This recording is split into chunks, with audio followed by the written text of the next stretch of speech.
morning, everybody. Welcome to the County Seat. I'm your host, Chad Booth.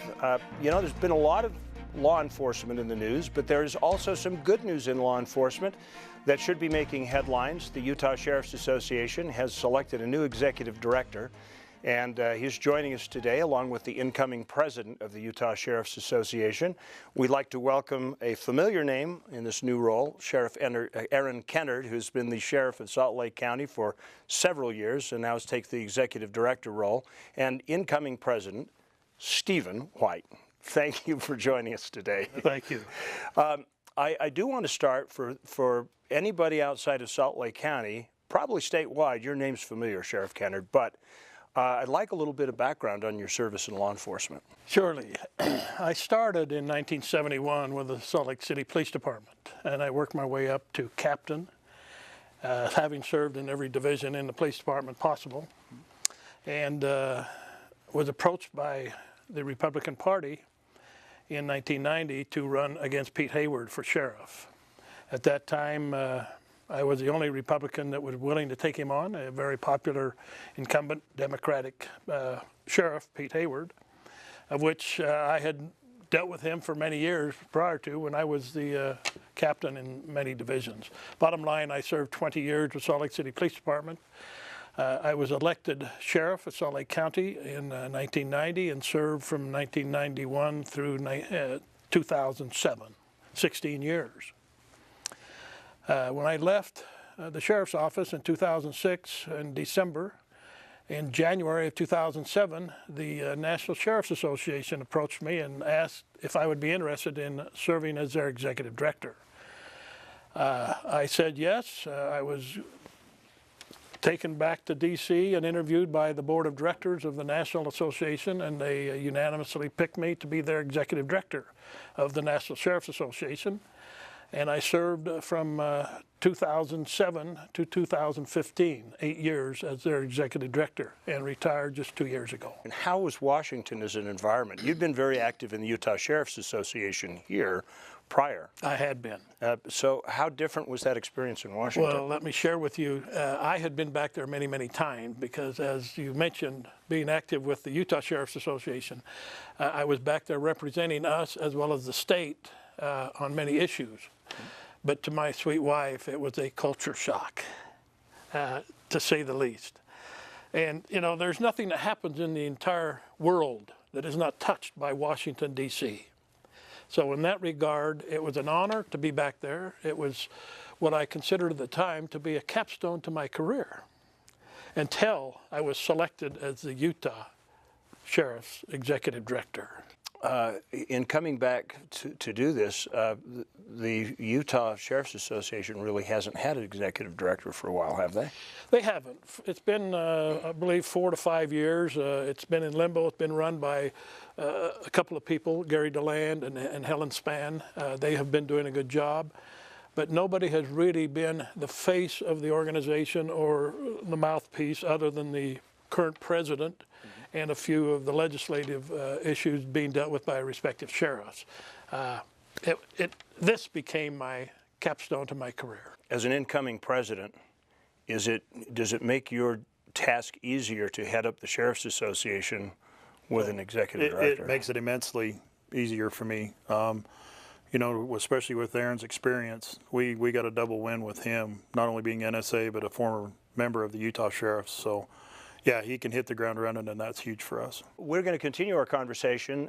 We've now learned a little bit about the new executive director. We'd like to spend a little bit of time when we come back and learn a little bit about the Utah Sheriff's Association, how it got started, what their purpose is, and then we'll move on from there to talk about some of the issues that are currently facing the Sheriff's Association and law enforcement in Utah. We'll be right back with the County Seat right after this commercial break. There is a place where looking out means looking in, where an impression lasting only a few seconds will be imprinted on a life forever, where courage is forged and innocence rediscovered, where remembering is rewarding and forgetting unforgettable. There is a place where truth is felt and where seeing is believing. There is a place. 149 million years in the making, dinosaurs once roamed this land. Now they're found at the Dinosaur National Monument. Let's take you beyond the bones. We call it Dinosaur Land. You'll find it offers adventures and sights not seen anywhere else in the world. Come to Dinosaur Land, Vernal, Utah. You'll want to stay forever. The dinosaurs did.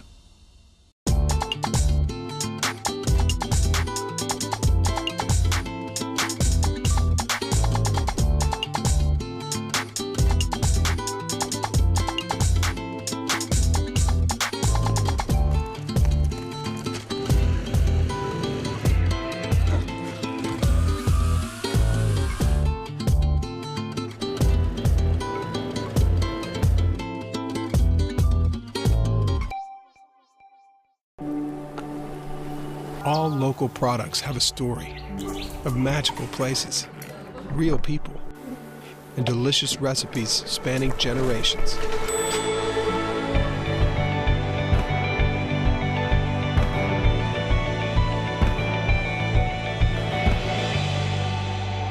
So go ahead and discover flavors you've never tasted and friends you never knew you had.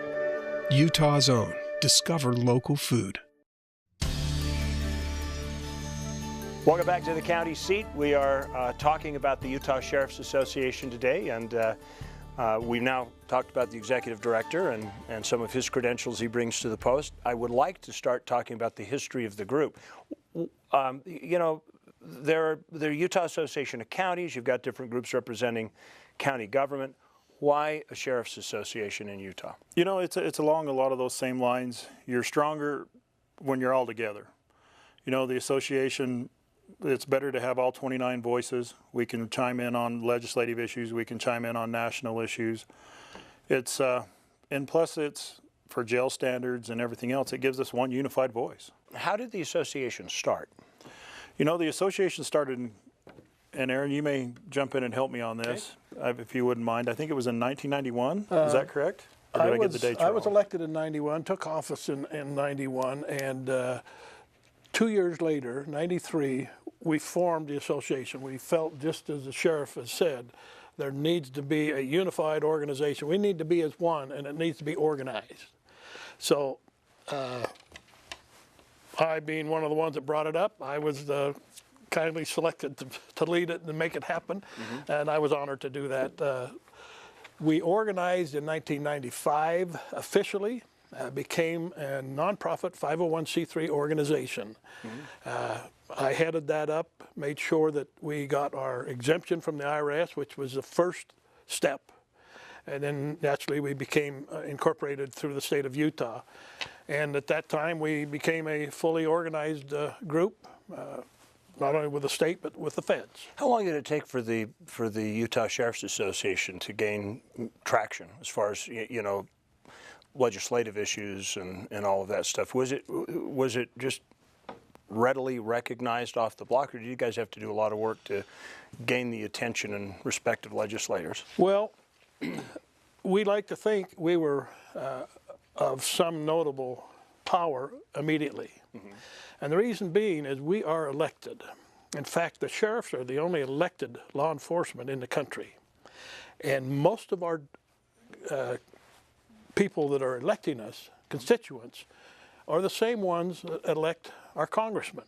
And that is why Congress and the legislators up at the Hill feel so strongly in making sure that they are in line with what the sheriff thinks or feels or needs, because we represent the same constituency that the legislators do up on the Hill. From a perspective as an incoming president and as a sheriff, why is that so important that law enforcement have an elected voice? You know, you're direct to your public. I mean, you're a reflection of what your community wants, what it wants to hear, what it wants to see. That's, like I say, if you're not doing what your communities want, you're not going to be reelected. So I feel like, for me, I feel very honored that I represent my public or my community, because I'm a direct voice for them. Do you feel that it protects tyranny by having you accountable to the people and not to some other political power? I do. I very much believe that. You know, it's a lot of people have a lot of trust in the office of sheriff because of that very reason. We answer directly to them. We don't answer to anybody else. And if I could add one sidelight to that, I'll share with you a statistic that has gone on forever. The average term of a police chief is 2.5 years. The average term of a sheriff is 12. Now you tell me, in common sense thinking, who can do some long-range planning and do the most good for their community? That police chief reports to one person only, a mayor, a city council person, a city manager. As the sheriff, he reports to his entire county population. And as he mentioned, if we do something wrong, we have a chance to make amends, but we don't just get fired that very night because we made a mistake. We have a chance to make amends, to make it right, and to do what is right for the citizens. And they can elect us or unelect us within the next term. So when we come back, I really want to start talking about some of the issues and challenges and accomplishments of the association. We'll be right back with the county seat right after this commercial break. What would you do with an extra day in Utah Valley? Explore the Wasatch Mountains? Snap a family photo at Bridal Veil Falls. Cool off on Utah Lake or the Provo River.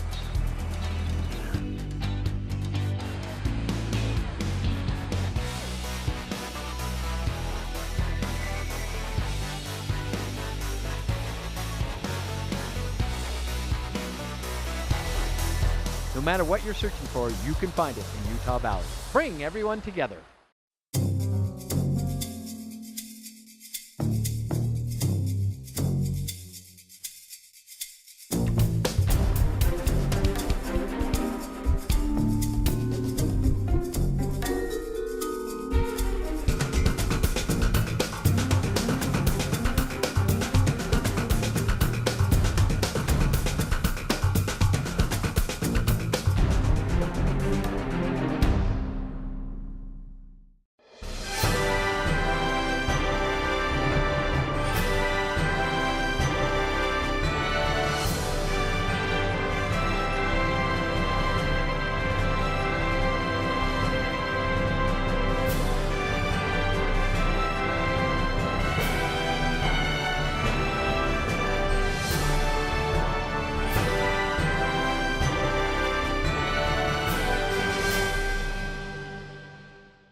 ATV? Check. Four-wheel driving? Check. Bouldering? Check. Mountain biking? Check. Hiking? Check. River rafting? Check. Adventure is about more than just crossing activities off of a list, but hey, if you can find a place that gives you everything you're looking for, all the better. In Emery County, you'll find the San Rafael swell, trails, lakes, and the small-town hospitality you're looking for. San Rafael Country, in the heart of Utah. Visit us and check something off your list. Welcome back to the county seat. We are talking with the new executive director and the new incoming president of the Utah Sheriff's Association about issues in the Sheriff's Association. Now I do want to turn to issues. Okay. You guys got a lot on the plate, and you know, I kind of alluded to it at the beginning. The press has just kind of had a feeding frenzy on sheriff departments and jails the last few months, and you know, and just most recently, there's a new bill that's coming up, and I thought we should talk about some of those issues for a few minutes. Okay, no problem.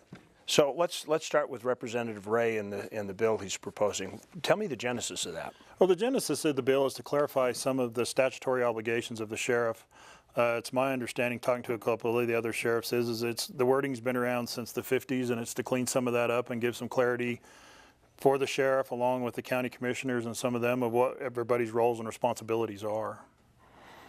Do you think that some of the motivation for commissioners interjecting is public misperception of who's going to solve what they perceive to be a problem? I guess what I'm trying to explain is commissioners are trying to, in some cases, do what really the responsible voting public should do, because it's their job to deal with the sheriff, like we had talked in the last segment. It's like you say, I think the sheriffs understand what the roles are. We have our roles under the Utah Constitution, you know, with the jails, with enforcement, and yeah, we're going to follow that. We're going to make sure that, you know, our jail standards are some of the best in the nation. And we follow those greatly. And the thing about it is they're voluntary. Our standards and everything else are voluntary. We take that on amongst ourselves to make sure we run the safest and best jails in the state. There's kind of been an undercurrent of insinuation that the sheriff or the counties, particularly in the jails, are not functioning to par because there have been some isolated incidents. Obviously, you know, there are counties whose name will come up immediately if you follow this. What do you say to that? What do you say to that? Well, first of all, as the sheriff mentioned, we have some of the highest standards, if not the highest standards in the country. We follow them voluntarily, and in fact, we inspect them. We train inspectors to inspect it, then they go out and they inspect every jail that's part of our association. So these issues are really nothing new for us. We've been doing this since the 90s, but the rest of the country is still suffering from not having some of these standards. And yet we seem to be the ones picked on and highlighted because there have been some isolated incidents, and some of them not really particularly pleasant incidents. And that's partially because we are elected officials. You never, very seldom see a chief of police be indicted or do whatever. He's just simply dismissed, he or she. The sheriff, as we mentioned before, is elected. He's there, he or she is there, and we are accountable to the public, and thus the press can take it on and really dig deep to make sure that we are doing what the law says we do, and that is run the jails. We're the chief law enforcement officer of the county, and a lot of people don't like that. But lastly, in Salt Lake County, with the Salt Lake County budget being what it was, I, the sheriff, was the biggest part of that budget. And needless to say, when there needs to be budget cuts, the commissioners are going straight to the sheriff. They used to call me and the jail the deep, dark hole. And they could always find money in the sheriff's budget from the jail. Let's shift to JRI, okay? We've done several shows on it, on the county seat, and it has been an issue that you know, is great in concept. Now, I don't think there's a single sheriff I've ever talked to who doesn't agree with the concept of it, from Sheriff Perkins in Garfield County to, you know, Sheriff Thompson. They all seem to agree that this is a good direction to go. Right. What's been the problem with it? Because it's been a real struggle. You know, I think funding's been a key source. I think the state put this out to everybody, and you know, and at the time they weren't able to fully fund the program. I think there were some issues with how the program was rolled out. You know, I know the sheriffs wish that they'd have rolled out maybe a 5-county program to work some of the kinks out and then brought it out to everybody. But you know, the sheriffs are making the most of it. There's some of the counties that are starting to get their programs up and going. They're starting to see and make things work, and I think it's just going to take a little more time, but I think right now funding's the big issue. Do you feel like a financial burden has been shifted from state corrections to the counties with this? I do. I do. I think where you see the change in the classifications to a lot of the misdemeanors, I think you're seeing a lot more people. I think our county jail populations are going up due to that classification change. I think that, you know, the probation inmates and stuff are shifting more back to a county-wide basis, and the county's going to have the responsibility to watch those inmates and those individuals. This kind of, in a way, is tied into jail contracting, because some of the very prisoners that went through state corrections and were either contracted or were reimbursed for condition of probation now are just falling as a county inmate. Correct. And so, you know, Unfunded mandate. yeah. Unfunded mandate from the state. How much of an impact do you think that will be unless they get the funding thing worked out? You know, I haven't seen the exact numbers, but I know, talking to the sheriffs that I've spoken with, is that they're seeing an increase. All of them have seen an increase in their jail counts and those kind of things, and you know, not on the day rates of what that costs to house an inmate. So, what is that? I mean, you've got personal experience. What is it like in Grand County?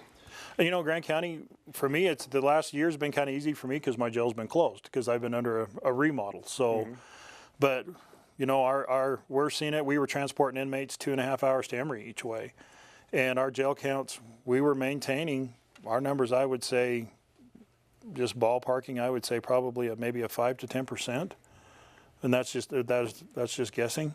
Doesn't Grand County have to reimburse Emory County when you send prisoners over their jail? Yep. So it still affects the county. It's still, yeah, with us it affects the county immensely because we're not only still paying those housing costs, but our transportation costs have went up through the roof. Because, like I say, sometimes we were running 3 and 4 guys at transports at a time on a 5-hour round trip. Wow, but your gas bill changed. Our gas bill. I was really glad to get everybody home 2 weeks ago. Are there still, even in the contracting and COP world, where it's still taking place, and I know people are a little bit concerned about what the new prison is going to do as far as that goes, but right. Are there still issues to be resolved there? I think so. I think we want to be a good partner with state corrections. We're always worried. We want to make sure the bed counts stay up. The counties are here to help the prison, and I think we can do that. But I think we want to make sure that we're taken care of, that our counties are taken care of, and I think we can do that. So I want to shift to one last thing, Sheriff Kennard. Federal law enforcement. This is an issue that is unique to the West. It is indeed, especially with the Forest Service and the BLM. And there has been a problem ever since I was sheriff in the 90s. We have been dealing with that, and this was another reason why the Western sheriffs formed the Western State Sheriff's Association, because the Eastern sheriffs have no idea what kind of problems we have with the BLM and the Forest Service by way of law enforcement. They seem to march to their own drummers, yet these counties that the property and that the lands are in belong in his county and my county and Salt Lake County and what have you, and we are still responsible for the law enforcement on these lands. In the Federal Register, they duplicate county ordinances so that their law enforcement has a claim to justification to write them, but now you're in a federal magistrate, and I can tell you from personal experience that if I got a citation in Grand County, I would much rather have it come from you, not that Correct. I really want one, right? Because I could take care of it locally before I left town instead of having to drive all the way over to St. George or to Salt Lake. Or in one case, I actually got a Forest Service citation that if I had wanted to appear in court, I would have had to go to Alexandria, Virginia, and the $300 became just a lot easier to pay. And I don't feel like I had a chance to represent myself. So what say you to that? That's why we as sheriffs have been so adamant about the BLM and the Forest Service working with us. If we become partners and our citizens that they stop, we've really asked them to, get the sheriff involved, get his deputies involved, make sure that our citizens know that we're there to help them. Well, at one point, some of the county sheriffs, I remember Lamont Smith telling me he used to deputize some of the federal officers. And I did too. And what happened to that? Well, again, they seem to just continue to encroach and seem to get bigger. And I think that's where you seen when we had Representative Chaffetz at the time run the bill that he ran to eliminate Forest Service and BLM law enforcement. Yep. Is there a solution? Is that going to become an issue in this state legislative session? Or is that something that's not on your radar? I don't think on the state legislative side, but I do think on the federal side, that bill has been picked up by Representative Bishop or Stewart, I can't remember which, and we're working with them now. And and our federal partners are coming to the table. Like I said at our conference, we've now had the director of the BLM and the director of Forest Service Law Enforcement sit down and want to come to the table and meet with us, which is great. My question is, at a regulatory level, will that solve a problem? I mean, because then you change it in administration, you change. And that's one of the things I think the sheriffs want to see as a whole. And some of the meetings and stuff that I've set in is we would like to put a set of rules in place, rules, laws, whatever you want to call it, that when we're long gone and everybody else is long gone, and depending upon the change in administration, the rules stay the same. We have some consistency of how we're dealing with our federal partners, how our federal partners deal with us, and that it stays at a local level as much as possible, because that's where it should be. Excellent. We're going to take a break. We'll come back with final thoughts on the county seat. We'll be right back. There's a little place on a Utah map where I was raised, where my heart's at, where the sagebrush grows wild and high, and the stars come out at night. Oh, there ain't nothing like being raised in the basin with a Ute reservation, skiing starvation, that Duchesne County life. The Utah Farm Bureau began as a collection of farmers supporting each other to raise the food we enjoy. Today, Farm Bureau membership encompasses everyone, whether ranchers, growers, or just everyday folks like you and me. Members enjoy discounts on items like vehicles and ATVs, or insurance that's very affordable. You don't have to be a farmer to join, and dues are small, but together we make a big difference in keeping our food supply local and abundant. Join Utah Farm Bureau.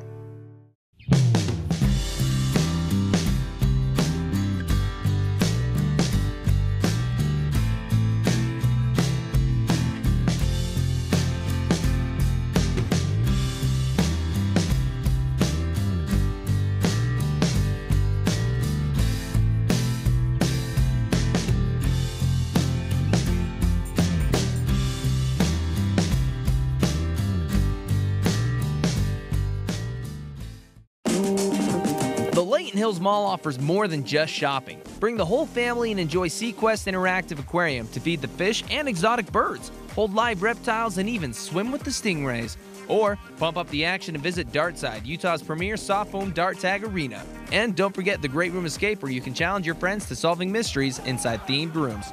So come and experience great fun at the Layton Hills Mall and visit playindavis.com for other great activities.